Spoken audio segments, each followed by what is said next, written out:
السلام علیکم ورحمۃ اللہ۔ ان الحمد للہ نحمده ونستعینه ونستغفره ونعوذ باللہ من شرور انفسنا ومن سیئات اعمالنا من يهده الله فلا مضل له ومن يضلل فلا هادي له واشهد ان لا اله الا الله واشهد ان محمدا عبده ورسوله رب اشرح لي صدري ويسر لي امري واحلل عقدة من لسانی یفقہوا قولی رب زدنی علما رب زدنی علما آمین یا رب العالمین۔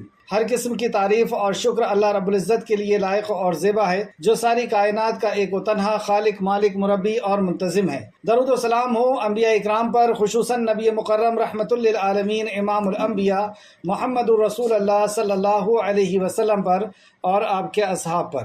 معزز سامعین اکرام، آج انشاءاللہ سورہ صافات کی آیت نمبر 83 سے کلاس رہے گی، 83 سے۔ لفظی ترجمے کے اوپر غور کریں۔ اعوذ باللہ من الشیطان الرجیم، اے اللہ ہم تیری پناہ میں آتے ہیں شیطان سے۔ اے اللہ تو ہمیں شیطان کے مکر و فریب سے بچا لے کہ وہ تیرے کلام سے، تیرے دین سے ہمیں دور کر دے۔ بسم اللہ الرحمن الرحیم، اللہ کے نام سے جو رحمان اور رحیم ہے۔ لفظی ترجمہ، وَإِنَّ اور بے شک، من شیعتہ اس کے گھروں میں سے، لَإِبْرَاہِیمَ البتہ ابراہیم تھے۔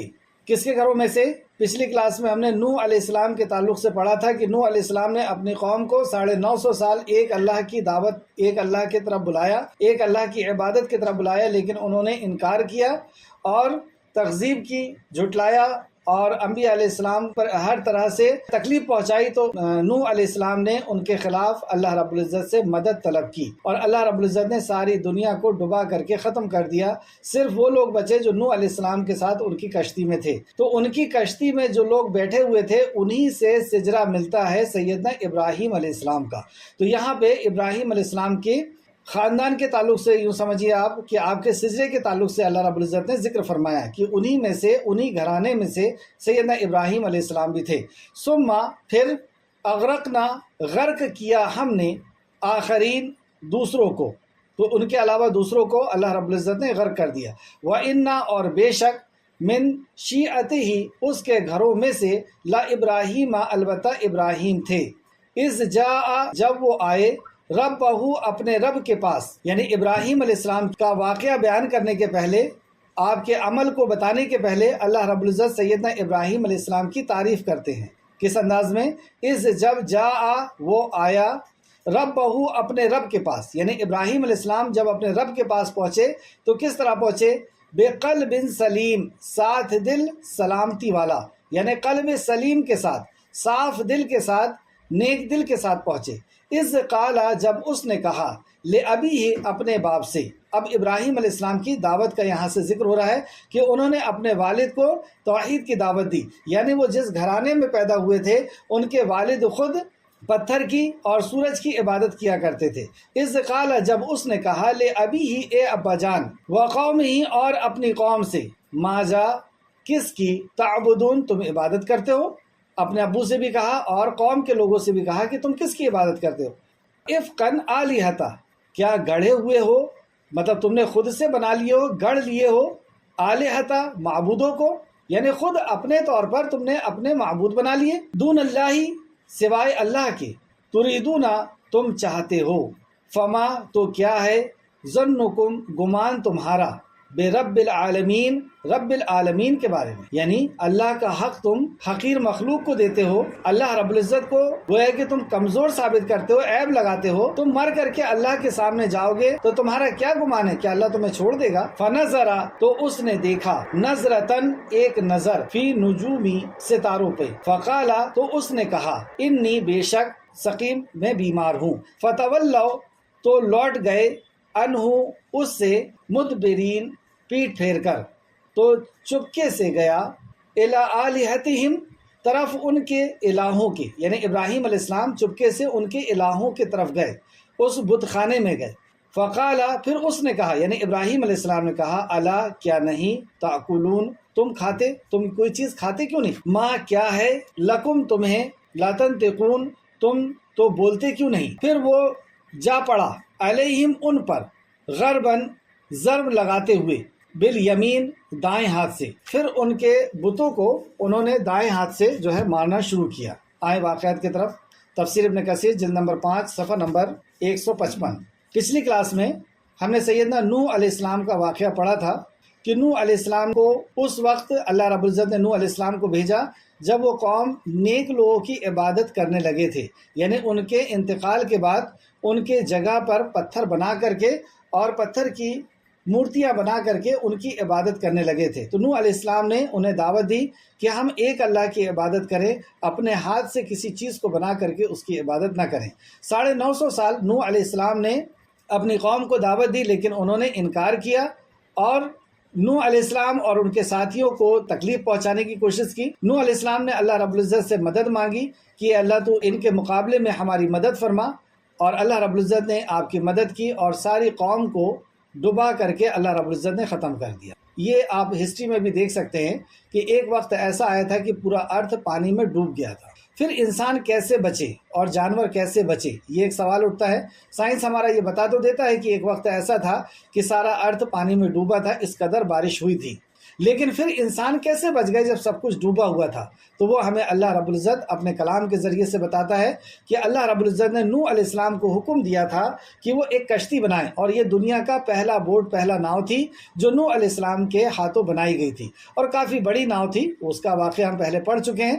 اس میں جو لوگ سوار تھے بس وہی بچے تھے۔ اس میں جو سوار تھے یعنی سیدنا نوح علیہ السلام کے بیٹے، انہی سے یہ نسل چلی، یعنی آپ اور میں بھی انہی کی اولادوں میں سے ہیں جو اس کشتی میں سوار ہوئے تھے، یعنی ہم بھی مومنوں کی اولاد اور نوح علیہ السلام کی اولادوں میں سے ہیں۔ تو یہاں پر اللہ رب العزت سیدنا ابراہیم علیہ السلام کا ذکر کرتے ہوئے فرماتا ہے کہ ابراہیم بھی انہی میں سے تھے۔ دیکھیں آپ، اور بے شک ابراہیم بھی، آیت نمبر 83، اور بے شک ابراہیم بھی اسی نوح کے گھرانے سے ہیں، یعنی نوح علیہ السلام کے گھرانے سے ہیں۔ دو مطلب یہاں پہ نکلتے ہیں کہ یہاں اللہ رب العزت نے حضرت ابراہیم علیہ السلام کا سجرہ بیان کیا، آپ کی خاندان، آپ کی نسل جو ہے وہ نوح علیہ السلام سے ہے، ایک بات۔ دوسرا یہ کہ آپ کی فکر بھی بیان کی کہ آپ کی بھی فکر وہی تھی جو نوح علیہ السلام کی تھی، کہ لوگوں کو باطل معبود سے کاٹ کر کے اور ایک اللہ کی عبادت سے جوڑا جائے، یعنی مخلوق کی عبادت سے نکال کر کے۔ آیت نمبر 84، اذ جاء ربہ بقلب سلیم۔ پہلی آیت میں اللہ رب العزت نے سیدنا ابراہیم علیہ السلام کا سجرہ بتایا کہ آپ کا تعلق نوح علیہ السلام سے، آپ کی خاندان، آپ کی نسل کے بارے میں، اور دوسری آیت میں سیدنا ابراہیم علیہ السلام کی تعریف اللہ رب العزت بیان کرتا ہے۔ آپ دیکھیں گے کہ سیدنا ابراہیم علیہ السلام کا قرآن میں جہاں پر بھی ذکر آتا ہے، اللہ رب العزت بہت ہی محبت کے ساتھ آپ کا ذکر کرتا ہے، اور اکثر و بیشتر آپ دیکھیں گے کہ سیدنا ابراہیم علیہ السلام کا ذکر جہاں شروع ہوتا ہے وہاں پہ آپ کی تعریف بیان کی جاتی ہے کہ وہ مشرکین میں سے نہ تھے، وہ ایک اللہ کی یعنی حنیف تھے، سارے باطل معبود سے کٹ کر کے ایک ہو گئے تھے، یعنی آپ کی توحید کی گواہی خود خالق کائنات دیتا ہے، اور آپ شرک سے بیزار تھے، یہ خود اللہ رب العزت بتاتا ہے۔ یہ اپنے خلیل کو بیان کرنے کا انداز ہے کہ اللہ رب العزت اپنے خلیل کا، اپنے دوست کا بیان اس طرح سے کرتا ہے۔ تو یہاں پہ سیدنا ابراہیم علیہ السلام کی کون سی تعریف کی گئی؟ جب وہ اپنے رب کے پاس پہنچا تو قلب سلیم، صاف دل لے کر کے پہنچا۔ یہی ہم سے بھی مطالبہ ہے کہ جب ہم مر کر کے اپنے رب کے پاس جائیں تو قلب سلیم لے کر کے جائیں، وہ دل نہیں جس کے اندر کفر ہو، وہ دل نہیں جس کے اندر نفاق ہو، وہ دل نہیں جس کے اندر اللہ رب العزت کی محبت نہ ہو، دین سے محبت نہ ہو۔ تو قلب سلیم سے کیا مراد ہے؟ تفسیر ابن کثیر صفحہ نمبر 155، ابن عباس رضی اللہ عنہ فرماتے ہیں کہ اس سے مراد لا الہ الا اللہ کی شہادت ہے۔ قلب سلیم یعنی صاف دل سے مراد وہ کہ جس کے اندر ایک اللہ کی عبادت ہو اور باطل معبود کا انکار ہو۔ لا الہ، کوئی عبادت کے لائق نہیں الا اللہ، مگر اللہ کی۔ جو ایسا دل والا ہے وہ قلب سلیم ہے۔ ابن ابو حاتم نے اوف سے روایت کیا ہے کہ میں نے محمد بن سیرین سے پوچھا کہ قلب سلیم سے کیا مراد ہے؟ انہوں نے فرمایا انسان جانتا ہو کہ اللہ تعالی حق ہے، یعنی اللہ رب العزت کی وحدانیت کا، اللہ کے ایک ہونے کا اسے یقین ہو، اور قیامت کے آنے میں کوئی شک نہ ہو، اس بات پر بھی اس کو یقین ہو کہ قیامت کے آنے میں کوئی شک نہ ہو، اور اللہ تعالیٰ قبر والوں کو ضرور زندہ کرے گا۔ یہ دل کے اندر جو بات رکھتا ہے اسے قلب سلیم کہا جاتا ہے۔ اسی طریقے سے حسن رحمۃ اللہ علیہ فرماتے ہیں کہ قلب سلیم سے مراد وہ دل ہے جو شرک سے پاک ہو۔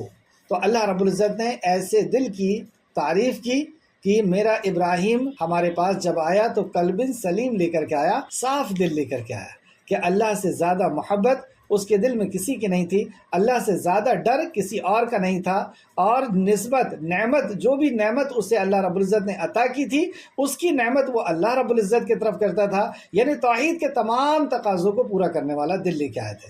یہاں تک تو ہوا سیدنا ابراہیم علیہ السلام کی خاندان کا ذکر کہ آپ نوح علیہ السلام سے ہیں، اور دوسرا ابراہیم علیہ السلام کی تعریف اللہ نے کی۔ اب ابراہیم علیہ السلام کا یہاں سے واقعہ شروع ہوتا ہے۔ اذ قال لأبیہ وقومہ ماذا تعبدون، جب اس نے اپنے باپ اور اپنی قوم سے کہا تم کس چیز کی عبادت کرتے ہو، یعنی سیدنا ابراہیم علیہ السلام جب بڑے ہوئے تو انہوں نے اپنے والد کو دیکھا کہ وہ اپنے ہاتھ سے بت بناتے ہیں اور اس کی عبادت کرتے ہیں، قوم کو بھی دیکھا کہ وہ بھی ستاروں کی عبادت کرتے ہیں اور ستاروں کے اپنی مرضی سے چہرے بنا لیے ہیں، اپنی مرضی سے بت بنا لیے ہیں اور ان کے نام رکھ دیے ہیں کہ یہ فلاں ستارہ، یہ فلاں ستارہ، اور اس کی عبادت کرتے ہیں۔ تو انہوں نے کہا کہ ابا جان یہ آپ کیا کر رہے ہیں، یہ آپ کس کی عبادت کرتے ہیں؟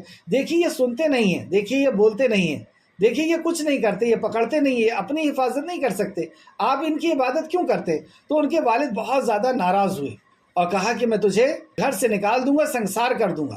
لیکن اس کے باوجود بھی سیدنا ابراہیم علیہ السلام انہیں وقتاً فوقتاً دعوت دینے لگے۔ لیکن ایک دن ایسا ہوا کہ سیدنا ابراہیم علیہ السلام کے والد آزر اس قدر ناراض ہوئے کہ انہوں نے جان لیوا حملہ کرنے کے بارے میں ان کا سوچا اور دھمکی دی کہ اگر تو یہاں سے نہیں نکلا تو میں تجھے سنسار کر دوں گا۔ اس سے یہ پتہ چلا بیٹے سے کس کو محبت نہیں ہوتی، اور وہ بھی ہلکی عمر کے ہیں، جوانی کو پہنچ رہے ہیں، اور والد اس قدر ناراض ہو گئے کہ کہا کہ میں تجھے مار کر کے ختم کر دوں گا یا تو میرے گھر سے نکل جا۔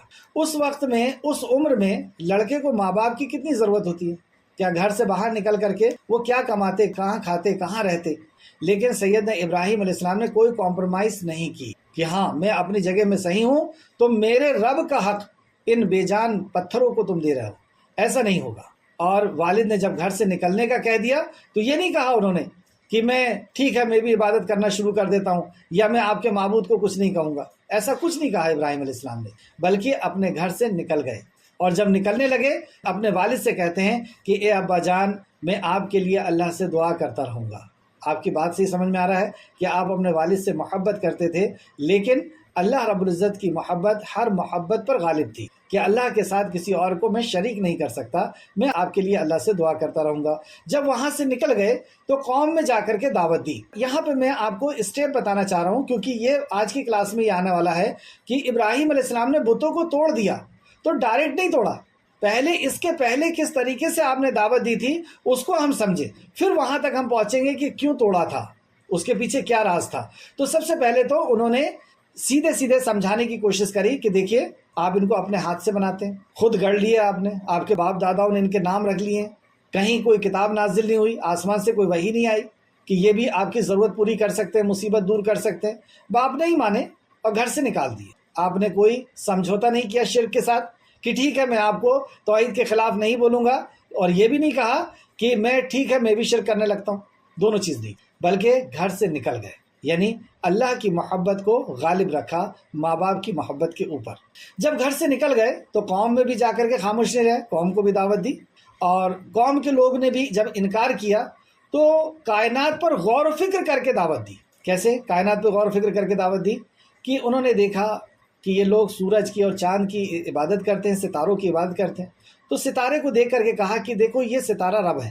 کچھ دیر کے بعد وہ ستارہ ڈوب گیا، تو ابراہیم علیہ السلام نے سمجھایا کہ دیکھو ڈوب جانے والا رب نہیں ہو سکتا جو ڈوب جائے۔ پھر چاند کو نکلتے ہوئے دیکھا تو کہا ہاں یہ چاند، یہ رب ہے، یہ رب ہے، یہ دنیا کا بنانے اور چلانے والا، یہ ہماری ضرورت اور مصیبت کا دور کرنے والا ہے۔ لیکن تھوڑی دیر کے بعد جب چاند بھی ڈوب گیا تو پھر قوم والوں کو بتایا کہ نہیں یہ تو ڈوب گیا، یہ اندھیرا غالب آ گیا، یعنی یہ مغلوب ہو گیا۔ مغلوب ہو گیا یعنی اس کے اوپر کوئی اور چیز غالب ہو گئی، اندھیرا غالب ہو گیا۔ اور جو مغلوب ہو جائے، جس کے اوپر کوئی غالب آ جائے، جیسے ہمارے اوپر نیند غالب آ جاتی نا، یعنی ہم کمزور ہیں، نیند ہم سے زیادہ بھاری ہے، وہ ہم پر غالب آ گئی، تو اسی طریقے سے اندھیرا غالب آ گیا چاند کے اوپر، چاند ڈوب گیا، تو ڈوبنے والا رب نہیں ہو سکتا۔ پھر سورج کو نکلتا ہوا دیکھا تو کہا کہ ہاں یہ بہت بڑا ہے اور اس کی روشنی بھی زیادہ، اس کی آگ بھی زیادہ، یہ رب ہے۔ لیکن پھر سورج بھی ڈوب گیا تو کہا کہ نہیں میں ڈوبنے والے کو، مغلوب ہو جانے والے کو، جس کے اوپر کوئی غالب آ جائے، میں اس کو رب نہیں بنا سکتا، میرا رب یہ نہیں ہو سکتا۔ رب تو وہ ہے جس نے ان کو پیدا کیا ہے، رب تو وہ ہے جو ان کے اوپر غالب آ گیا، یہ سمجھایا۔ لیکن اس کے بعد بھی ان کو سمجھ میں نہیں آئی، اس کے بعد بھی وہ ستاروں کی عبادت میں اور اپنے ہاتھ سے بنا کر کے اور پتھروں کی عبادت میں لگے ہوئے تھے۔ یہ دوسری اسٹیپ تھی۔ تیسری اسٹیپ میں انہوں نے دیکھا کہ جب اس سے بھی بات نہیں بنی، مخلوق کو دیکھ کر کے بھی ان کو سمجھ میں نہیں آ رہا کہ جس مخلوق کی عبادت کر رہے ہیں وہ خود کمزور ہیں، وہ ڈوب جانے والے ہیں، لیکن اس کے بعد بھی ان کے سامنے ہاتھ جوڑ کر کے کھڑے ہیں اور ان سے اولادیں مانگ رہے ہیں اور ان سے مصیبت کا دور کرنے والا اور ضرورت کو پورا کرنے والا سمجھ رہے ہیں۔ یعنی اندھ وشواس ان کا ختم نہیں ہو رہا، بد عقیدگی ختم نہیں ہو رہی۔ تو تیسری اسٹیپ کیا لیا آپ نے چیلنج کیا، اگر یہ کچھ کر سکتے ہیں تو میرا بگاڑ کے دکھا دیں، جاؤ تم یہ بت سے کہو جا کر کے کہ میرا کچھ بگاڑ دیں، اللہ کے سوا میرا کوئی کچھ نہیں بگاڑ سکتا۔ تو ظاہر سی بات ہے یہ لوگ گئے ہوں گے، کیا ابراہیم علیہ السلام کا کچھ بگڑا؟ اب تو سمجھ میں آ جانا چاہیے تھا کہ ان کے اندر کوئی طاقت نہیں، اگر طاقت ہوتی تو ابراہیم علیہ السلام کو تو یہ ہمارے معبود الٹا لٹکا دیتے یا کچھ کر دیتے۔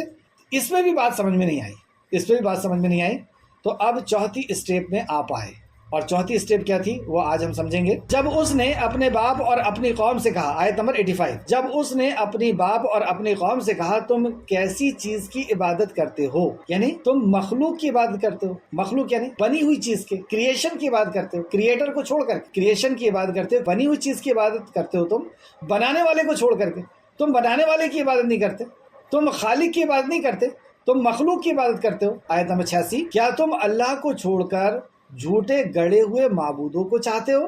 تم وہ ساری کائنات کا جو خالق و مالک ہے، جو سورج چاند زمین و آسمان کا اور انسان اور جانوروں کو بنانے والا ہے، جو ہوا پانی اور کھانے کا بنانے والا ہے، جو کان آنکھ اور دل کا مالک ہے، تم اس کو چھوڑ کر کے اور اپنے ہاتھ سے یا اپنے باپ داداؤں نے جو گڑھ لیا ہے جھوٹی کہانیاں، اور تم ان کی عبادت کرتے ہو۔ اور پھر کہا آیت نمبر 87، پھر رب العالمین کے نسبت تمہارا کیا خیال ہے؟ رب العالمین کی نسبت تمہارا کیا خیال ہے؟ یعنی تم اللہ کا حق مخلوق کو دیتے ہو اور تم اللہ رب العزت کو کمزور ثابت کرتے ہو کہ تو نہیں دے سکتا، اس لیے تیرے دربار کو چھوڑ کر کے ہم فلاں جگہ جاتے ہیں۔ تو تم تو اللہ کو کمزور ثابت کر رہے ہو کہ تو نہیں دے سکتا، اس لیے ہم اولاد مانگنے وہاں جا رہے ہیں۔ اور تم عیب بھی لگاتے ہو اللہ رب العزت کے اوپر کہ اللہ نہیں سن رہا ہے، اور اللہ رب العزت کا تم شریک بھی مقرر کرتے ہو۔ شریک کون بناتا ہے؟ جو کمزور ہوتا ہے۔ بھائی ہم پارٹنر کب رکھتے ہیں؟ اپنے دکان میں، اپنے کاروبار میں، اپنی کمپنی میں ہم پارٹنر اس وقت رکھتے ہیں جب ہم کمزور ہوتے ہیں، فائنینس پیسے کی وجہ سے یا جگہ کی وجہ سے یا ٹیلنٹ کی وجہ سے، اس لیے ہم پارٹنر رکھتے ہیں۔ اللہ کیوں پارٹنر رکھے گا؟ کیا اللہ کمزور ہے؟ نعوذ باللہ، اتنی بڑی کائنات کا خالق اور مالک کیا کمزور ہے اپنی مخلوق کی حفاظت کرنے کے لیے؟ تو تم نے اللہ کو کمزور ثابت کیا، تو تمہارا کیا خیال ہے جب تم مر کر کے اس کے پاس جاؤ گے تو اللہ رب العزت تمہیں کیا سزا نہیں دے گا؟ یہ مطلب نکلتا ہے اس آیت کا۔ پھر رب العالمین کے نسبت تمہارا کیا خیال ہے؟ تم اللہ کو چھوڑ کر کے ان کی عبادت کر رہے ہو نا۔ اس کو تفسیر ابن کثیر نے اس طرح سمجھایا۔ امام قتادہ فرماتے ہیں کہ اس کا مطلب یہ ہے کہ جب تم اللہ کے سوا اوروں کو بھی پوچھتے ہو تو تمہارا کیا خیال ہے جب تم اس کے ملاقات کرو گے تو وہ تم سے کیا سلوک کرے گا؟ جب مر کر کے تو اسی کے پاس جاؤ گے، پھر اللہ رب العزت تمہارے ساتھ کیا سلوک کرے گا کہ تم اللہ رب العزت کا حق تم نے کسی اور کو دے کر کے آئے تھے، کسی اور کے سامنے سجدہ کر کے اور دعائیں مانگ کر کے آئے تھے۔ کیا تمہیں ڈر نہیں لگتا کہ اللہ رب العزت کا حق تم مخلوق کو دیتے ہو؟ لیکن بات سمجھ میں نہیں آئی، اس پر بھی بات سمجھ میں نہیں آئی۔ ٹھیک ہے، اب کیا کرنا چاہیے ان کو سمجھانے کے لیے، یعنی ان کی آنکھیں کھولنے کے لیے، ان کا اندھ وشواس ختم کرنے کے لیے کیا کرنا چاہیے؟ تو سیدنا ابراہیم علیہ السلام کے ذہن میں بات آئی کہ ان کے جو بت ہیں نا ان کو توڑ دیا جائے، تب ان کو سمجھ میں آئے گا کہ یہ اپنے آپ کو نہیں بچا سکے تو ہم کو کیا بچائیں گے؟ جب یہ اپنے آپ کی حفاظت نہیں کر سکے تو ہماری کیا حفاظت کریں گے؟ تو ان کے پاس کوئی شخص آئے، اور ویسے قصص الانبیاء میں یہ بات آتی ہے کہ ان کے باپ بھی آئے اور انہوں نے کہا کہ چلو میلے میں چلتے ہیں۔ میلہ یعنی ان کی اس قوم کی ایک تہذیب تھی، اور یہ پورا قومی جشن تھا کہ سب لوگ اپنے گاؤں سے نکل کر کے باہر جاتے تھے۔ ابھی بھی گاؤں کے ایریے میں ایسا رواج رہتا ہے کہ سال میں ایک بار میلہ ہوتا ہے اور سب لوگ نکل کر کے اس میلے میں جاتے ہیں، اور وہاں پہ جو ہے سیر و تفریح کی جاتی ہے، اور شرک، خاص طور سے شرک کیا جاتا ہے کسی ایک جگہ میں کھڑے ہو کر کے، اور پھر اور بھی کئی چیزیں، کھیلنا کودنا وغیرہ ہوتا ہے۔ تو ان کے والد نے کہا کہ چلو وہاں چلتے ہیں، تو انہوں نے کہا، تب اس نے ایک نظر ستارے پر ماری، یعنی سیدنا ابراہیم علیہ السلام نے آسمان کی طرف دیکھا، ستاروں کی طرف دیکھا، کیونکہ یہ سب ستارہ پرست ہی تھے۔ پھر انہوں نے کہا فقال انی سقیم، تب انہوں نے ستارے کی طرف ایک نظر کی اور کہا میں تو بیمار ہوں، یعنی میں بیمار ہوں۔ جب انہوں نے کہا کہ آپ بھی میلے میں چلیں تو آپ نے کہا کہ میں بیمار ہوں۔ بیمار کیوں کہا؟ نمبر 1 تفسیر ابن کثیر صفحہ نمبر 157۔ اس سے آپ کی مقصود یہ تھا کہ تم اللہ تعالیٰ کے سوا بتوں کو جو پوجا کرتے ہو اس وجہ سے میرا دل بیمار ہے۔ یعنی کوئی موحد، کوئی توحید پرست جب شرک کو دیکھتا ہے تو یہ اس کی روحانی کیفیت جو ہے وہ بدل جاتی ہے، یعنی اسے تکلیف پہنچتی ہے۔ شرک کرتے ہوئے دیکھ کر کے اسے اچھا نہیں لگتا، اسے تکلیف پہنچتی ہے کہ ساری کائنات کے خالق اور مالک کو چھوڑ کر کے یہ حقیر چیزوں کی عبادت کر رہے ہیں، انہیں بہت تکلیف ہوتی ہے۔ تو وہ تکلیف گویا کہ ان کی بیماری تھی، ایک مطلب یہ نکلتا ہے۔ دوسرا یہ کہ یہ ایک ایسی بات تھی جس کو معارج کہتے ہیں۔ معارج یعنی ایسی بات کرنا جس کی دو میننگ نکلتی ہو، جس کا مطلب کچھ اور ہو اور سمجھ کچھ اور رہے ہیں۔ تو ان کا یہ کہنا تھا کہ میرا دل بیمار ہے تمہارے اس عمل کو کر کے دیکھتے ہوئے، لیکن وہ کیا سمجھ رہے تھے کہ یہ جسمانی بیماری میں اس وجہ سے یہ نہیں جا رہے۔ تو ایسی بات کہنا کہ جس کی دو میننگ نکلتی ہو، جیسا کہ نبی کریم صلی اللہ علیہ وسلم جب مکہ سے مدینہ ہجرت کر کے جا رہے تھے اور آپ کے اوپر مشرکین مکہ نے انعام رکھا تھا کہ جو محمد صلی اللہ علیہ وسلم کو کسی بھی حالت میں پکڑ کے لا لے گا تو اس کو 100 اونٹ دیے جائیں گے۔ تو اس اونٹ کے لالچ میں کئی لوگ محمد رسول اللہ کو ڈھونڈنے کے لیے نکل گئے تھے اور آپ مکہ سے مدینہ حضرت ابوبکر صدیق کے ساتھ چلے گئے تھے۔ راستے میں ایک کافر ملا، وہ نبی کریم صلی اللہ علیہ وسلم کو نہیں پہچانتا تھا لیکن ابوبکر کو پہچانتا تھا۔ حضرت ابوبکر صدیق سے اس نے پوچھا کہ تمہارے ساتھ میں کون ہے؟ تو ابوبکر صدیق یہ سمجھے کہ یہ مجھے تو پہچانتا ہے لیکن محمد رسول اللہ کو نہیں پہچانتا، اور ہو سکتا ہے یہ مکہ کی طرف سے ہی آیا ہو اور ہمارا تعاقب کر رہا ہو، اور اسے اگر پتہ چل گیا کہ یہی محمد رسول اللہ ہیں صلی اللہ علیہ وسلم تو یہ وہاں جا کر کے کچھ سازش بھی کر سکتا ہے۔ تو انہوں نے اسی معارج کا استعمال کیا، یعنی ایسی بات کی جس کی دو میننگ نکلتی ہے۔ تو آپ نے کیا کہا؟ حضرت ابوبکر صدیق نے، کیونکہ جھوٹ بھی نہیں بول سکتے تھے، تو کیا کہا؟ یہ ایک بندہ ہے جو مجھے راستہ دکھاتا ہے، یہ ایک بندہ ہے جو مجھے راستہ دکھاتا ہے۔ تو وہ کیا سمجھا کہ اچھا یہ راہ دکھانے والے ہیں اور یہ کہیں جا رہے ہیں تو یہ راستہ دکھا رہے ہیں۔ وہاں حضرت ابوبکر صدیق کا مقصد کیا تھا بولنے کا؟ کہ یہ مجھے ہدایت کا راستہ بتاتے ہیں، یہ میرے ہادی ہیں، یہ مجھے رہنمائی کرتے ہیں۔ تو اس طریقے سے دو بات میننگ جو نکلتی ہے وہ ابراہیم علیہ السلام نے یہاں پر کہا کہ میری تو طبیعت خراب ہے۔ جیسے کہ ایک حدیث سے ہمیں پتہ چلتا ہے کہ سیدنا ابراہیم علیہ السلام نے اس طرح کی بات 3 بار کہی ہے اپنی زندگی میں، اور بخاری و مسلم کی حدیث ہے۔ رسول اللہ صلی اللہ علیہ وسلم نے فرمایا، حضرت ابراہیم علیہ السلام نے 3 باتوں کے سوا کبھی خلاف واقع بات نہیں کہی، یعنی جو بات حقیقت میں نہیں تھی وہ بات آپ نے کبھی نہیں کہی۔ 3 بار ایسا کہا۔ اور یہاں پہ آپ اس بات کو نوٹ کریں، بہت ہی پیارا جملہ نبی صلی اللہ علیہ وسلم فرماتے ہیں، ان میں سے 2 باتیں تو اللہ تعالیٰ کی ذات پاک کے لیے تھی، یعنی 2 بار آپ نے خلاف واقع بات کہی تھی۔ کیوں کہی تھی؟ اللہ رب العزت کے خاطر، یعنی اللہ کی وحدانیت کو سمجھانے کے لیے، اللہ کی توحید کو سمجھانے کے لیے، ایک رب کی عبادت کو سمجھانے کے لیے اور اندھ وشواس کو ختم کرنے کے لیے، غلط عقیدے کو ختم کرنے کے لیے آپ نے کہی تھی۔ پھر آپ صلی اللہ علیہ وسلم نے فرمایا، پہلی بات آپ کی یہ تھی انی ثقیف، کہ بے شک میں تو بیمار ہوں۔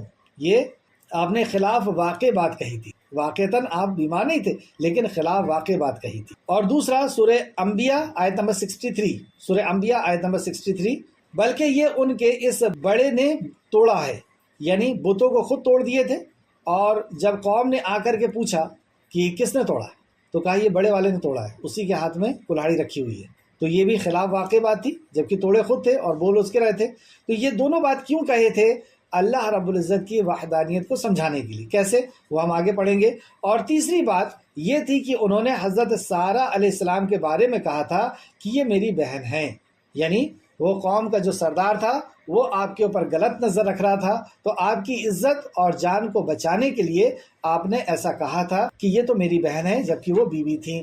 تو بہن بھی، کچھ علماء یہ بھی فرماتے ہیں کہ حقیقتاً تو ہم سب ایک دوسرے کے بھائی بہن ہی ہیں، ایک آدم ذات کی ہم اولاد ہیں۔ بہرحال آگے چلتے ہیں، آیت نمبر 91۔ پھر اس کے معبودوں کی طرف لوٹا، اچھا تب اس نے ایک نگاہ ستارے پر ڈالی، پھر کہا بے شک میں تو بیمار ہوں، چنانچہ وہ اس سے پلٹے اور پھر کر لوٹ گئے۔ یعنی جب ابراہیم علیہ السلام نے ایسا کہہ دیا تو وہ پلٹے اور شہر کے طرف، یعنی اس میلے کے طرف جانے کے لیے وہ نکل گئے۔ اس کے بعد کا ذکر سورہ الصافات آیت نمبر 93 میں بھی اللہ رب العزت نے بیان فرمایا ہے۔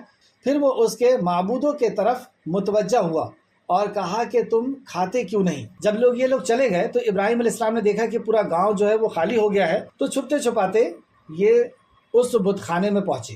جب اس بت خانے میں پہنچے جہاں پر یہ لوگ اللہ کے سوا ان لوگوں کی عبادت کرتے تھے یعنی ان سے دعا کرتے تھے، ان کو سجدہ کرتے تھے، ان سے منتیں مانتے تھے، ان کو چڑھاوا چڑھاتے تھے، تو یہ میلے میں جانے کے پہلے چڑھاوا چڑھا کے گئے تھے، یعنی بہت سے وہاں پہ پکوان رکھے ہوئے تھے بتوں کے سامنے، اور مٹھائیاں اور فروٹس وغیرہ۔ تو ابراہیم علیہ السلام وہاں پہ پہنچ کر کے اور کھڑے ہوتے، کیسا منظر ہوگا آپ دیکھیں، الا تاکلون، تم کھاتے کیوں نہیں؟ پھر کہا ما لکم لا تنطقون، تمہیں کیا ہوا ہے، تم بولتے کیوں نہیں؟ تو وہ کیا بت بولنا تھا؟ پھر سورہ الصافات میں اللہ رب العزت نے ذکر کیا، آیت نمبر 93 میں سورہ الصافات، پھر ان کی طرف مڑ کر دائیں ہاتھ سے ایک ایک ضرب لگانا شروع کر دی، یعنی سیدھے ہاتھ سے ہتھیار لیا جس کو ہم لوگ کلہاڑی کہتے ہیں، اور اسے لوہے کا جو تھا اس سے انہوں نے مارنا شروع کر دیا۔ دائیں ہاتھ سے کیوں مارنا شروع کر دیا؟ کیونکہ نیک کام ہے، سیدھے ہاتھ سے کر رہا ہے۔ دوسرا، سیدھا ہاتھ طاقتور بھی ہوتا ہے اور اس کے اندر پکڑ بھی اچھی ہوتی ہے، تو سیدھے ہاتھ سے مار مار کر کے اور پورا چکنا چور کر دیا، جس کا سورہ انبیاء آیت نمبر 85 میں اللہ رب العزت نے ذکر کیا۔ سورہ انبیاء آیت نمبر 85 میں اللہ فرماتا ہے یعنی انہیں توڑ کر ٹکڑے ٹکڑے کر دیا سوائے بڑے بت کے، یعنی بڑے بت کو چھوڑ دیا، شاید وہ اس کی طرف رجوع کرے۔ ایسا کیوں کیا انہوں نے؟ اللہ فرماتا ہے شاید وہ اس کی طرف رجوع کریں، مطلب انہیں کچھ سمجھ میں آئے کہ یہ سب ٹوٹ چکے ہیں، ایک بڑا ہی کیوں اب باقی رہ گیا ہے۔ یہ توڑ پھوڑ کر کے واپس آ گئے اور جو ہتھیار تھا، جو کلہاڑی تھی، وہ بڑے بت کے ہاتھ میں ٹانگ دیا۔ اب قوم کے لوگ واپس جب لوٹ کر کے آئے تو قصص الانبیاء صفحہ نمبر 186، جب لوگ جشن سے فارغ ہو کر واپس آئے تو اپنے معبودوں کے درگت دیکھی انہوں نے، تب انہوں نے کہا، جس کا ذکر اللہ رب العزت نے سورہ انبیاء آیت نمبر 59 میں کیا۔ سورہ انبیاء آیت نمبر 59 اللہ فرماتا ہے ہمارے معبودوں کے ساتھ یہ معاملہ کس نے کیا؟ مطلب وہ لوگ جب لوٹ کر کے آئے تو انہوں نے اپنے بتوں کو جب ٹوٹا پھوٹا دیکھا تو کیا کہا؟ ہمارے معبودوں کے ساتھ یہ کس نے کیا؟ یہاں نوٹ کریے کہ یہ سفر سے جب لوٹ کر کے آئے تو پہلے گھر نہیں گئے، پہلے کہاں گئے؟ اپنے معبودوں کے ہاں۔ آج بھی مشرکوں کا یہی حال ہے کہ وہ خانہ کعبہ سے بھی اگر لوٹ کے آئیں گے نا تو پہلے وہاں پہ معبودوں کے حاضری دینے جائیں گے۔ انہیں یہ شرم نہیں آتی کہ ساری کائنات کے خالق اور مالک کے گھر سے ہم آ رہے ہیں، تو آستھا اور یقین اور عقیدت کہیں اور بنی ہوئی ہے۔ تو یہ بھی وہاں پر گئے اور جب دیکھا انہوں نے کہ یہ تو ٹوٹے پھوٹے پڑے ہوئے ہیں۔ اچھا دیکھیں، اگر ان لوگوں کے اندر ذرا سی بھی عقل ہوتی تو یہ بات اور یہ حادثہ ان کے لیے، ان کی ہدایت کے لیے، ان کے اندھ وشواس کو ختم کر دینے کے لیے، غلط عقیدے کو ختم کر دینے کے لیے کافی تھا کہ ہم لوگ گاؤں سے چلے گئے تھے تو یہ اپنی حفاظت نہیں کر سکے۔ جب یہ اپنی حفاظت نہیں کر سکتے تو ہماری حفاظت کیا کریں گے؟ اور حفاظت جب یہ اپنی ہی حفاظت نہیں کر سکے تو ہمیں یہ کیا دے سکتے ہیں؟ کیا یہ ہمیں اولاد دے سکتے ہیں؟ کیا ہماری بگڑی بنا سکتے ہیں؟ کیا ہماری مصیبت دور کر سکتے ہیں؟ ان کے اوپر مصیبت آئی تھی اور یہ اپنی مصیبت دور نہیں کر سکے۔ یہ حادثہ ان کے ہدایت کے لیے کافی تھا، ان کو سمجھ جانے کے لیے کافی تھا، لیکن جہالت اور حماقت، ضلالت اور بیوقوفی کے بنا پر انہوں نے کہا، کیا کہا؟ ہمارے معبودوں کے ساتھ یہ معاملہ کس نے کیا؟ کچھ لوگوں نے وہاں پہ کہا، کچھ لوگوں نے کیا کہا اس کو اللہ رب العزت نے ذکر کیا سورہ انبیاء آیت نمبر 60 کے اندر۔ کچھ لوگ جو وہاں پہ تھے وہ کہنے لگے ہم نے ایک جوان کو ان کا ذکر کرتے ہوئے سنا ہے، اس کو ابراہیم کہتے ہیں۔ مطلب وہاں پہ جو دوسرے لوگ تھے وہ سمجھ گئے یہ کام صرف ابراہیم ہی کر سکتا ہے۔ کیوں ایسا کہا انہوں نے؟ حضرت ابن مسعود رضی اللہ عنہ فرماتے ہیں کہ ان کا ذکر کرتا تھا، اس سے مراد سیدنا ابراہیم علیہ السلام ہے۔ ایسا انہوں نے اس لیے کہا کہ سیدنا ابراہیم علیہ السلام پورے معاشرے میں جانے جاتے تھے توحید کی بنا پر۔ یہاں پہ آپ نوٹ کریں کہ سیدنا ابراہیم، مطلب یہ اس بت خانے میں یہ حادثہ ہوا تو کسی اور کا نام کیوں نہیں لیا گیا؟ سیدھے ابراہیم علیہ السلام کا نام ان لوگوں نے کیوں لیا؟ یہ ہے اللہ کے خلیل کی پہچان کہ وہ اس بارے میں جانے اور مانے ہوئے تھے کہ یہی ایک اللہ کی عبادت کی دعوت دیتے ہیں، اور دوسرے جن کی اللہ کے علاوہ عبادت کی جاتی ہے ان کے تعلق سے یہ کہتے ہیں کہ نہ یہ دیکھ سکتے ہیں، نہ سن سکتے ہیں، نہ بول سکتے ہیں، یہ اپنی بگڑی نہیں بنا سکتے، تمہاری بگڑی کیا بنائیں گے؟ ایسے الفاظ صرف ابراہیم ہی استعمال کرتے تھے۔ یہاں نوٹ کریں کہ کیا آپ اور میں بھی معاشرے کے اندر ایسے جانے مانے ہیں کہ ہم ایک اللہ کی وحدانیت کی دعوت کے لیے ہمیں ایسا کوئی بھی پہچان لے؟ خیر آگے چلیں، یہ تو سیدنا ابراہیم علیہ السلام کو واقعہ ہے، تو سب لوگ پہچان گئے اور پھر ابراہیم علیہ السلام کی پیشی کے لیے ان کو بلوایا جا رہا ہے۔ سورہ انبیاء میں اللہ رب العزت نے ذکر کیا آیت نمبر 57۔ اور اللہ کی قسم جب تم پیٹ پھیر کر چلے جاؤ گے۔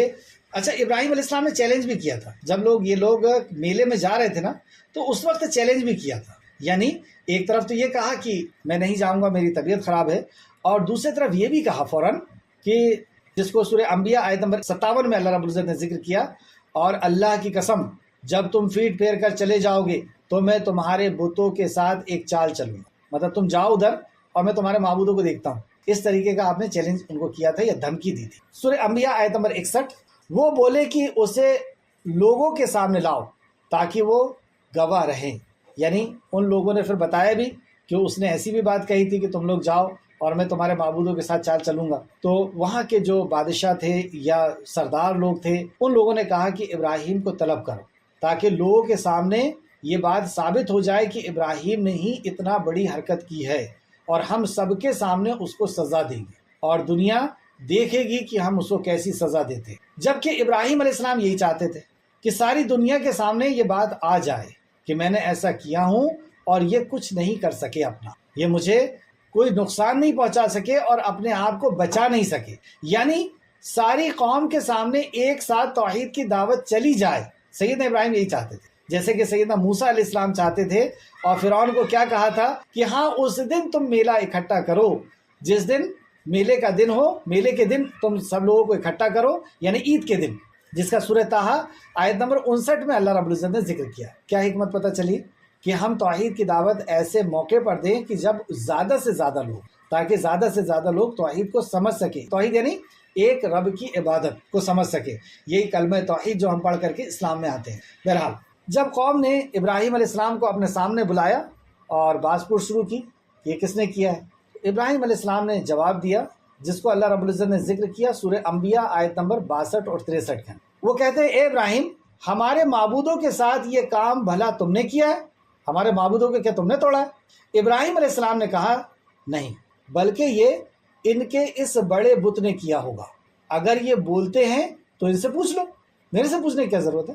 ایک تو بچا ہوا ہے نا، ایک تو نہیں ٹوٹا، اور اس کے ہاتھ میں کلاڑی بھی ہے، اسی نے توڑا ہوگا، پوچھ لو اگر یہ بات کرتا ہے تو۔ اگر عقل ہوتی تو یہاں پر بھی ان کو سمجھ میں آ جانا تھا کہ ہم ان سے بلا کر کے کیوں پوچھ رہے ہیں، ہم انہیں سے کیوں نہیں پوچھ لے رہے۔ اور انہوں نے دل میں غور کیا اور آپس میں وہ کہنے لگے، جس کا اللہ نے سورہ انبیاء آیت نمبر 65 میں ذکر کیا۔ کیا کہتے ہیں؟ بے شک تم ہی بیوقوف ہو، مطلب آپس میں کہتے ہیں ہم ہی تو بیوقوف ہیں یار، یہ اپنی حفاظت نہیں کر سکتے، ہم ان کی عبادت کر رہے ہیں۔ اور کہا، تب انہوں نے سر جھکا لیا، مطلب حق بات کو انہوں نے تسلیم کی کہ واقعی یہ نہ سن رہے ہیں، نہ یہ دیکھ رہے ہیں، نہ بول رہے ہیں۔ اور ابراہیم علیہ السلام نے کہا، میں یہی تو کہلوانا چاہ رہا تھا، میں یہی تم سے کہلوانا چاہ رہا تھا کہ یہ کیسے جواب دیں گے، نہ یہ دیکھتے ہیں، نہ سنتے ہیں، نہ بولتے ہیں، یہ تم اب خود اپنے منہ سے کہہ رہے ہو۔ پھر سے سمجھیں، جب ابراہیم علیہ السلام کو پکڑ کے لایا گیا کہ تم نے توڑے ہو، تو ابراہیم علیہ السلام نے کہا کہ یہ ایک صحیح سلامت دکھ رہا ہے اور اس کے ہاتھ میں ہتھیار بھی ہے، تم اس سے پوچھ لو نا، اسی نے توڑا ہے۔ تو وہ کیا کہتے ہیں؟ وہ کہتے ہیں جو ابراہیم علیہ السلام کہلوانا چاہ رہے تھے، وہ کہتے ہیں یہ دیکھتا تھوڑی ہے، یہ سنتا تھوڑی ہے، بولتا تھوڑی ہے۔ تو ابراہیم علیہ السلام نے کہا، میں یہی تو کہہ رہا ہوں، میری بھی دعوت تو یہی ہے کہ یہ کچھ نہیں کرتے۔ جب یہ اپنی حفاظت نہیں کر سکتے تو تمہاری حفاظت کیا کریں گے؟ جیسے آج کسی نے دھاگا پہنا ہوا ہے اور آپ اس کو سمجھا رہے ہیں کہ یہ دھاگا ہے، یہ بے جان چیز ہے اور تقدیر بنانے والا اللہ ہے، یہ دھاگا تم نے پہن لیا اور تمہاری مصیبت دور ہو جائے گی، ضرورت پوری ہو جائے گی، اور تمہیں جو ہے وہ جادو سے تم بچ جاؤ گے اور نظر بد سے بچ جاؤ گے۔ تمہارا یہ کیسا عقیدہ ہے؟ تقدیر بنانے والا تو اللہ ہے، یہ دھاگا نہیں ہے، تم یہ دھاگے کو اللہ کا شریک مقرر کر رہے ہو، شرک کر رہے ہو۔ وہ نہیں مانے تو آپ سیکنڈ اسٹیپ کیا کریں گے کہ جس نے دھاگا بنایا ہے، اب اچھے سے سمجھیں آپ اسٹیپ کو۔ پہلی اسٹیپ ابراہیم علیہ السلام نے کیا کیا تھا؟ اس کی حقیقت کو بتائے تھے، پتھر کی، اس بت کی حقیقت کو بتائے تھے کہ دیکھو یہ سنتا نہیں ہے، دیکھتا نہیں ہے، بولتا نہیں ہے، باپ کو سمجھ میں نہیں آئی۔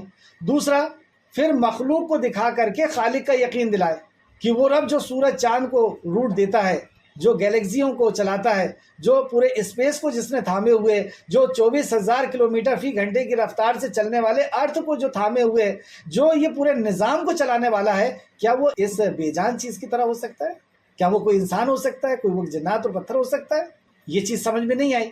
ستارے کو دکھایا انہوں نے کہ جس کی بھی تم عبادت کرتے ہو وہ سب مغلوب ہے، سب ڈوب جاتے ہیں، سب کسی کے روٹ پر چلتے ہیں، کسی کے آرڈر پر چلتے ہیں، اور جو کسی کے آرڈر پہ چلے وہ خالق نہیں ہو سکتا۔ نہیں سمجھ میں آئی؟ تو تیسری بات، ہم پھر اس دھاگہ پہننے والے کو کیا کہیں گے جس نے دھاگا باندھا ہوا ہے یا گھر کے اوپر نقش لگائے ہوئے ہیں، کیلے گاڑ دیتے ہیں چاروں طرف کہ سانپ نہیں آئے گا اور جنات نہیں آئے گا اور بھوت نہیں آئے گا اور شیطان نہیں آئے گا، تو ان سے اگر ہم یہ کہیں کہ یہ کچھ نہیں کر سکتی، یہ کوئی چیز طاقت نہیں رکھتی ہے، تو پھر تیسرا ہم کیا کہیں گے کہ جس نے تم کو دھاگا دیا ہے نا، جاؤ اس کو جا کر کے بولو کہ جو بگاڑ سکتے ہو بگاڑ لو، اور اللہ کے سوا وہ میرا کچھ نہیں بگاڑ سکتا۔ تو وہ دھاگے والا، کیونکہ اس کو تو یقین ہے دھاگے کے اوپر، تو وہ اس کے پاس ضرور جائے گا، دھاگے دینے والے کے پاس، اور کہے گا کہ دیکھو تمہاری دکانداری کو بہت زیادہ نقصان پہنچا رہا ہے وہ وہاں پہ بیٹھ کر کے، ذرا کچھ پہنچا تو اس کے پاس، ایک آدھ موکل اور ذرا پلٹاؤ اس کو، پلٹتا کیا، کچھ بھی نہیں ہوتا۔ تو جب کچھ نہیں ہوا تو اس کے دماغ کے جو ہے تالے تو کھل جانا چاہیے نا، لیکن پھر بھی نہیں کھلے۔ سید ابراہیم علیہ السلام نے کہا کہ جو بگڑوا سکتے ہو میرا بگاڑ لو، اللہ کے سوا کوئی میرا کچھ نہیں کر سکتا، پھر بھی سمجھ میں نہیں آئی۔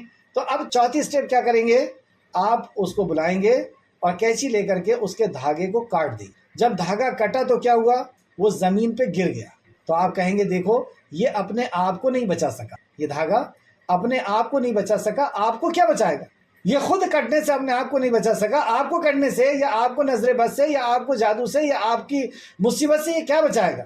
اب تو عقل آ جانا چاہیے نا، اب عقل آ جاتی ہے اکثر کی، لیکن جو ہٹ دھرم قسم کے لوگ ہوتے ہیں، جو ضدی قسم کے لوگ ہوتے ہیں، جن کو اللہ رب العزت سے محبت ہی نہیں ہوتی ہے یا اللہ رب العزت کو وہ جاننا ہی نہیں چاہتے ہیں، جس رب نے ان کو کان، آنکھ اور دل دیا ہے، جو دھڑکنوں کو چالو رکھتا ہے، جو زمین میں سے غلہ نکال کے اور آسمان سے بارش برساتا ہے، اس رب سے جس کو محبت ہی نہیں ہے، اور انہی کچروں کے پیچھے اور پتھروں اور پیڑوں کے پیچھے لگے رہنا ہے، وہ پھر ہٹ دھرمی کرتے ہیں۔ تو ان لوگوں نے ہٹ دھرمی کیا کی، اچھا وہ لوگ سمجھ گئے، اندر سے تو دل ان کا سمجھ گئے کہ اپنی غلطی پہ، جیسے کہ اللہ رب العزت نے سورہ انبیاء آیت نمبر 65 میں بتایا، وہ آپس میں کہتے ہیں بے شک تم ہی بے انصاف ہو، ہم انصاف نہیں کر رہے، ہم ہی تو غلط کر رہے ہیں کہ پتھر کی بات کریں۔ تب انہوں نے سر جھکا لیا۔ قتادہ رحمۃ اللہ علیہ، مفسر قرآن قتادہ رحمۃ اللہ علیہ فرماتے ہیں، یعنی وہ حیران زدہ رہ گئے کہ کیا جواب دیں، مطلب اس سوال کا کوئی جواب نہیں تھا ان کے پاس، اور انہوں نے شرم سے سر جھکا دیا۔ تفسیر الطبری جلد نمبر 10 صفحہ نمبر 55، تفسیر سورہ الانبیاء آیت نمبر 65 کی تفسیر میں انہوں نے بیان کیا ہے، اور یہ کہا انہوں نے کہ تم تو جانتے ہو کہ یہ بولتے نہیں ہیں، یعنی انہوں نے یہ کہا کہ ابراہیم علیہ السلام آپ کو تو معلوم ہے کہ یہ مجسمے بات نہیں کرتے، یعنی یہ بت بات نہیں کرتے، پھر آپ ہمیں کیوں کہتے ہیں کہ ہم پوچھ لیں۔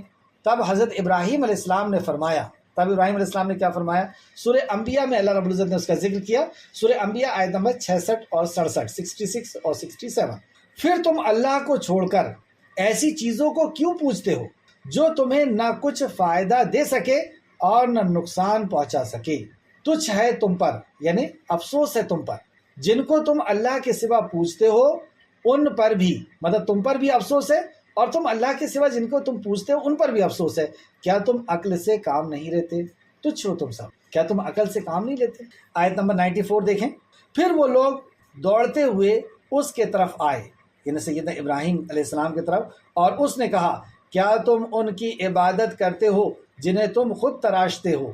سیدنا ابراہیم علیہ السلام نے کہا کہ کیا تم ان کی عبادت کرتے ہو جن کو تم خود تراشتے ہو، خود اپنے ہاتھ سے بناتے ہو، تم اس کی عبادت کرتے ہو، حالانکہ اللہ ہی نے تمہیں اور تمہارے اعمال کو پیدا کیا ہے۔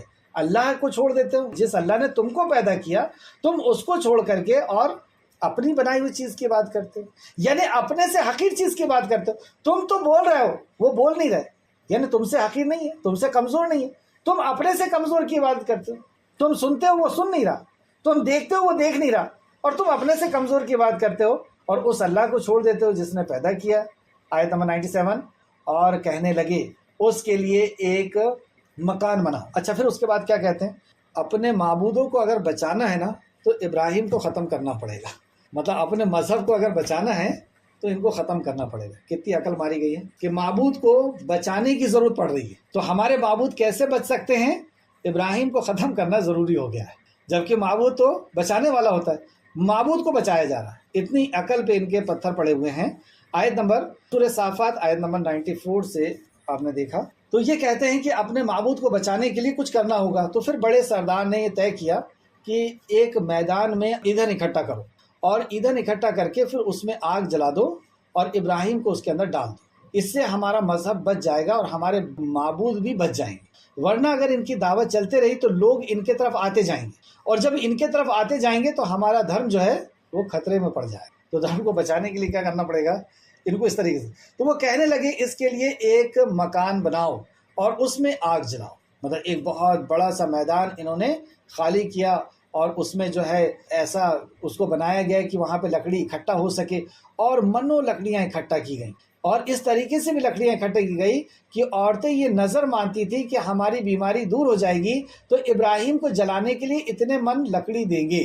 مطلب ابراہیم نے بہت غلط کام کیا ہے، اس نے ہمارے معبودوں کو ایسا کہا ہے، تو اب ہم اس کو جلائیں گے، یعنی ہمارا بہت نیک کام ہوگا. آپ دیکھتے ہیں توحید پرستوں کو جب یہ لوگ برا بھلا کہتے ہیں تو بڑے خوش ہوتے ہیں کہ ہم بہت اچھا کام کر رہے ہیں. تو اس طریقے سے یہ بھی کہتے ہیں کہ ان کو جلانے کے لیے منتیں مان کر کے لکڑی اکٹھا ہوئی، ایندھن اکٹھا ہوا، اور جب وہ ایندھن اکٹھا ہو گیا اور اس میں جب آگ لگائی گئی تو اتنی تیز آگ کی لپٹیں تھیں کہ تاریخ کی کتابوں میں آتا ہے کہ اوپر سے کتنے بھی اوپر سے کوئی پرندہ اگر اڑ کے جاتا تو وہ جھلس کر کے اس آگ میں گر جاتا. اب سوال یہ اٹھا کہ اس آگ میں ابراہیم علیہ السلام کو ڈالا کیسے جائے، کیونکہ جو ڈالے گا وہ بھی شعلے میں آ سکتا ہے، کیونکہ بڑے بڑے شعلے نکل رہے ہیں، اس آگ کے لپٹیں نکل رہی ہیں. تو پھر ایک شخص نے منزلی بنائی، ایک گلیل کی جیسی ایک کوئی چیز بنائی، اور یہ پہلی بار بنائی گئی تھی دنیا میں، گلیل کی طرح کی کوئی چیز، اور اس میں ابراہیم علیہ السلام کو باندھ دیا گیا، اور باندھ کر کے اور گلیل جیسے پتھر پھنسا کر کے پھینکا جاتا ہے، اس طریقے سے ابراہیم علیہ السلام کو پھینکا گیا. یہ موقع تھا ابراہیم علیہ السلام کو اپنی جان بچانے کا، کہ وہ اگر کہہ دیتے کہ ہاں یہ معبود بھی دیتے ہیں اور میں رجوع کرتا ہوں اپنی بات پر، تو جان چھوڑ جاتی، بچ جاتی. لیکن آپ نے جان کی پرواہ نہیں کی، ابھی بھی انہوں نے توحید کو مقدم رکھا. جیسے سیدنا خباب رضی اللہ عنہ، سیدنا بلال حبشی رضی اللہ عنہ، اور بھی جو دوسرے صحابی تھے، ان لوگوں نے توحید کو مقدم رکھا، اپنی جان کی پرواہ نہیں کی، کیونکہ وہ جانتے تھے کہ جان اللہ کے اختیار میں، وہ چاہے گا تو نکلے گی اور وہ نہیں چاہے گا تو نہیں نکلے گی. سامنے ایک ایسی مخلوق جس کے اندر اللہ نے وہ تاثیر رکھی ہے، جیسے آگ کے اندر اللہ نے جلانے کی تاثیر رکھی. لیکن ابراہیم علیہ السلام کی توحید کیسی تھی کہ اللہ نہیں چاہے گا تو یہ آگ جلا نہیں سکتی. یعنی اسباب پر استعمال تو کرنا ہے اسباب کا، لیکن اسباب سے ہونے کا یقین نہیں ہے. اسباب آگ ہے، اسباب ہے، وہ جلائے گی، لیکن آگ ہی جلائے گی جب تک اللہ کا حکم نہیں ہوگا وہ نہیں جلائے گی. اس کو دوسری طرح سمجھے کہ ہم کھانا کھاتے ہیں تو وہ اسباب ہے، ہم کو بھوک مٹانے کے لیے کھانا کھانا ہے، لیکن یقین ہمارا اللہ کے اوپر ہے کہ اللہ چاہے گا تو بھوک مٹے گی. ورنہ کئی بار ایسا ہوتا ہے کہ کھانا کھانے سے بھی فوڈ پوائزن ہو جاتا ہے، پانی پینے سے بھی نقصان ہو جاتا ہے. کئی بار آپ دوا کھا رہے ہیں، اس دوا سے بھی ریئیکشن ہو گیا، اسی دوا سے ریئیکشن ہو گیا، اور اسی دوا سے کسی کو فائدہ بھی ہو گیا. تو اسباب اختیار کرنا ہے، لیکن یقین اللہ کے اوپر کرنا ہے کہ وہ چاہے گا تو ہوگا، اور اللہ اگر نہیں چاہے گا تو پوری دنیا دشمن ہو جائے، کوئی میرا کچھ نہیں کر سکتا. ان تنصروا اللہ ینصرکم ویثبت اقدامکم، تم میرے دین کی مدد کرو میں تمہاری مدد کروں گا. کس نے فرمایا؟ اللہ سبحانہ وتعالیٰ فرماتا. تو یہاں پر آپ دیکھیں کہ سیدنا ابراہیم علیہ السلام کو یہ اچھی طریقے سے پتا تھا کہ میں اللہ رب العزت کی وحدانیت کو بتانے کے لیے ایک رب کی عبادت کے لیے میں دعوت دے رہا ہوں، اور مجھے پھر واپس پلٹنا نہیں ہے. انہوں نے آگ جلائی اور ابراہیم علیہ السلام کو اس آگ میں پھینک دیا. جب ابراہیم علیہ السلام کو اس آگ میں پھینکا گیا تو دیکھیں آپ سورہ صافات آیت نمبر 97، وہ کہنے لگے اس کے لیے ایک مکان بناؤ اور اس میں آگ جلاؤ، پھر اسے آگ میں ڈال دو. پھر انہوں نے اس کے ساتھ ایک چال چلنے کا ارادہ کیا تو ہم نے بھی انہیں نیچا دکھایا. یعنی ابراہیم علیہ السلام کے لیے انہوں نے چال چلی کہ ابراہیم کو ہم ختم کر دیں گے، تو اللہ رب العزت فرماتا ہے کہ ہم نے بھی انہیں نیچا دکھایا. کیسے نیچے دکھایا؟ دیکھتے ہیں سورہ انبیاء آیت نمبر 68 سے. تب وہ کہنے لگے کہ اگر تمہیں اس سے اپنے معبودوں کو انتقام لینا ہے، یعنی جب وہ معبودوں کو ٹوٹا ہوا دیکھے تو وہ آپس میں کیا کہتے ہیں کہ اگر تم کو بدلہ لینا ہے ابراہیم سے کہ تمہارے معبودوں کو انہوں نے توڑ دیا، تو اگر تم کو انتقام لینا تو کیا کرو. تب وہ کہنے لگے کہ اگر تمہیں اس سے اپنے معبودوں کا انتقام لینا ہے اور کچھ کرنا ہے تو اس کو جلا دو اور اپنے معبودوں کی مدد کرو. یہ قرآن میں اللہ نے سورہ انبیاء میں فرمایا آیت نمبر 68. کیا کہہ رہے ہیں؟ دیکھیں کیسی عقل ان کی ماری گئی ہے. تو ان کو جلا دو اور اپنے معبودوں کی مدد کرو.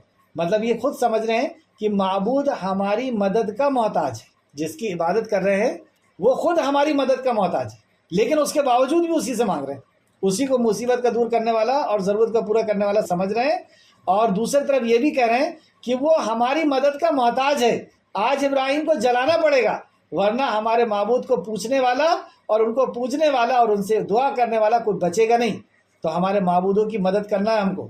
اور کہنے لگے ہم نے حکم دیا، جب انہوں نے آگ میں ابراہیم علیہ السلام کو ڈالا تو اللہ رب العزت نے آگ کو حکم دیا۔ دیکھیے آج جو آگ کو حکم ہے جلانے کا، تو یہ اللہ کی طرف سے حکم ہے، اور اسی آگ کو اللہ رب العزت نے کیا حکم دیا، اے آگ سرد ہو جا ابراہیم کے لیے اور سلامتی والی ہو جا، یعنی بالکل ٹھنڈی بھی مت ہو جا کہ ٹھنڈ سے ان کو نقصان پہنچے، بلکہ سلامتی والی ٹھنڈی ہو جا۔ اور اللہ رب العزت نے فرمایا کہ ہم نے ہی ان کو نقصان میں ڈال دیا۔ واقعہ یہ ہوا، تب انہوں نے ابراہیم علیہ السلام کو ایک منجلک میں رکھ کر کے ڈال دیا۔ جب یہ ابراہیم علیہ السلام کو باندھ رہے تھے ڈالنے کے لیے، اور اس وقت ابراہیم علیہ السلام کیا پڑھ رہے تھے، لا الہ الا انت سبحانک رب العالمین لک الحمد ولک الملک لا شریک لک سبحان اللہ۔ اے اللہ تیرے سوا کوئی معبود نہیں، تیرے سوا کوئی عبادت کے لائق، یعنی عبادت یعنی ضرورت کا پورا کرنے والا، مصیبت کا دور کرنے والا تیرے سوا کوئی نہیں۔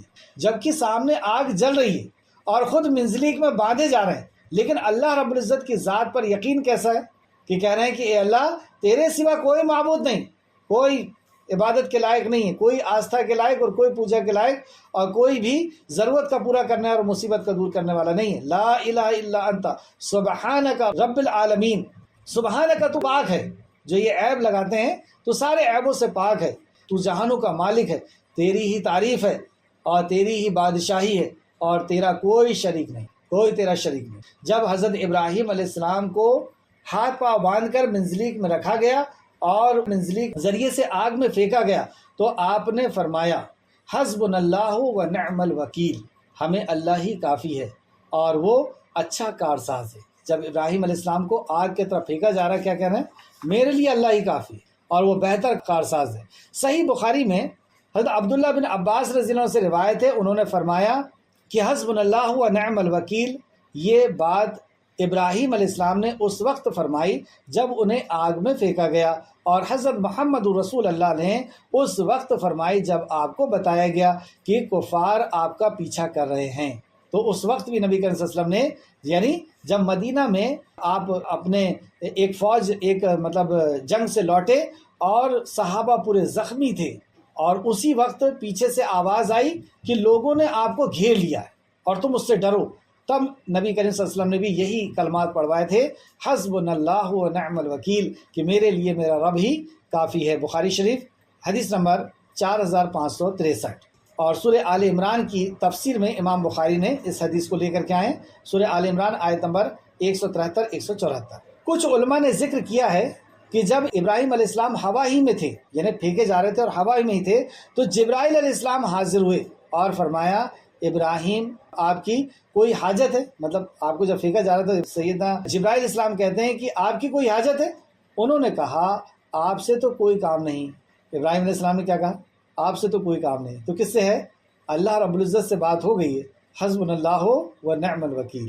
تو یہ کچھ علماء نے ایسا بھی کہا ہے، اس کو قصص الانبیاء میں نقل کیا گیا ہے صفحہ نمبر 190 کے اندر۔ ایک اور چیز دیکھیں، حضرت ابن عباس رضی اللہ عنہ اور حضرت سعید بن زبیر رضی اللہ عنہ سے روایت ہے کہ بارش کا فرشتہ کہنے لگا مجھے کب حکم دیا جائے گا کہ میں بارش برسا دوں، لیکن اللہ کا حکم اس سے بھی پہلے پورا ہو گیا۔ ارشاد باری تعالیٰ ہے، سبحان اللہ۔ دیکھیں ابن عباس رضی اللہ عنہ کتنا پیارے بات کہتے ہیں کہ بارش کا فرشتہ انتظار کر رہا ہے کہ اللہ رب العزت مجھے حکم دے اور میں اس آگ کو بجھا دوں اور ابراہیم علیہ السلام کو بچا لوں۔ یعنی ساری مخلوق ابراہیم علیہ السلام کو بچانے کے لیے تگودو کر رہی ہے یا سوچ رہی ہے، لیکن اللہ کا حکم اس سے پہلے آ گیا۔ کیا آ گیا؟ سورہ انبیاء آیت نمبر 69۔ ہم نے حکم دیا کہ اے آگ سرد ہو جا اور ابراہیم پر سلامتی والی ہو جا۔ تو اللہ نے پہلے ہی حکم دے دیا تھا، اب بارش کے فرشتے کو حکم دینے کی ضرورت نہیں ہے۔ تفسیر الطبری نے ایک روایت لے کر کے آئے ہیں کہ حضرت علی رضی اللہ عنہ کا کہنا ہے کہ سلامہ کا مطلب ہے کہ آپ کو تکلیف نہ پہنچے۔ حضرت علی فرماتے ہیں کہ سلامہ جو لفظ آیا ہے کہ سلامتی والی ہو جا، تو سلامہ کا مطلب کہ آپ کو تکلیف نہیں، یعنی اتنی ٹھنڈ بھی نہ ہو کہ ٹھنڈ سے آپ کو نقصان ہو جائے۔ تفسیر الطبری جلد نمبر 10 صفحہ نمبر 58۔ حضرت ابن عباس رضی اللہ عنہ اور ابو العالیہ رحمۃ اللہ علیہ نے فرمایا اگر اللہ تعالیٰ یہ نہ فرماتا کہ ابراہیم پر سلامتی والی ہو جا تو آگ اتنی ٹھنڈی ہو جاتی کہ آپ کو اس کی ٹھنڈی سے تکلیف پہنچتی۔ آخر میں چند اہم باتیں اور سن لیں۔ منہال بن عمد رحمۃ اللہ علیہ سے روایت ہے کہ حضرت ابراہیم علیہ السلام نے فرمایا، میری زندگی میں، اب سنیں آپ، آگ کے اندر ڈالے گئے لیکن اللہ رب العزت نے آپ کی حفاظت کیسی فرمائی کہ سیدنا ابراہیم علیہ السلام کا یہ قول نقل کیا تفسیر الطبری کے حوالے سے کہ میری زندگی میں کوئی دن اور رات وہاں گزارے گئے ایام سے زیادہ خوشگوار نہیں گزرے، یعنی اس آگ کے اندر جتنے دن اور جتنے رات میں رہا اتنا زیادہ سکون اور اطمینان سے باہر کبھی نہیں رہا، کیونکہ وہاں پہ اللہ کا حکم جو تھا کہ سلامتی والی ہو جائے ابراہیم کے لیے، تو ایسی سلامتی ان کو وہاں پر نصیب ہوئی کہ ابراہیم علیہ السلام فرماتے ہیں کہ اس آگ کے علاوہ زندگی میں مجھے کبھی اتنی سکون و اطمینان نصیب نہیں ہوا۔ جب بندہ اللہ رب العزت پر توکل کرتا ہے تو اللہ رب العزت اس کے لیے ایسا کافی ہو جاتا ہے۔ تفسیر الطبری جلد نمبر 10 صفحہ نمبر 58، تفسیر سورہ الانبیاء آیت نمبر 69 کے حوالے سے تفسیر الطبری نے نقل کیا ہے۔ کفار نے حضرت ابراہیم علیہ السلام پر فتح پانا چاہی لیکن انہیں شکست ہوئی، انہوں نے بلند ہونا چاہا، انہوں نے اونچا ہونا چاہے ابراہیم علیہ السلام پر لیکن پستی نصیب ہوئی، وہ غالب ہونا چاہے لیکن وہ مغلوب ہو گئے، جیسا کہ ارشاد باری تعالیٰ ہے سورہ انبیاء آیت نمبر 70، اور ان لوگوں نے ابراہیم کا برا چاہا تھا مگر ہم نے انہی کو نقصان میں ڈالا۔ تو ابراہیم علیہ السلام کو اللہ رب العزت نے اس طرح سے وہاں سے بچا لی۔ جب ابراہیم علیہ السلام اس آگ سے نکلے تو پھر اس بستی کو ابراہیم علیہ السلام نے چھوڑ دیا۔ تو اگلی کلاس میں ہم پڑھیں گے کہ یہاں سے ہجرت کر کے سیدنا ابراہیم علیہ السلام دوسرے ملک میں چلے گئے۔ تو جب ہجرت کر کے گئے تو اللہ رب العزت نے انہیں کیا انعامات سے نوازا، کیونکہ اللہ رب العزت کے لیے انہیں تکلیف بھی پہنچائی گئی، بے عزت بھی کیا گیا، ماں باپ بھی چھوٹے، ماں باپ نے بھی دھتکار کر کے نکال دیے، تو اپنے گھر کی قربانی دی، ماں باپ کی قربانی دی اللہ کی وحدانیت کے لیے، اپنے شہر اپنے ملک کی قربانی دی اور وہاں بے عزت بھی ہوئے۔ تو یہ ساری قربانیوں کا صلہ اللہ رب العزت نے کیا عطا فرمایا وہ ہم اگلی کلاس میں دیکھیں گے کہ اللہ نے آپ کو بڑے بڑے انعامات سے نوازا۔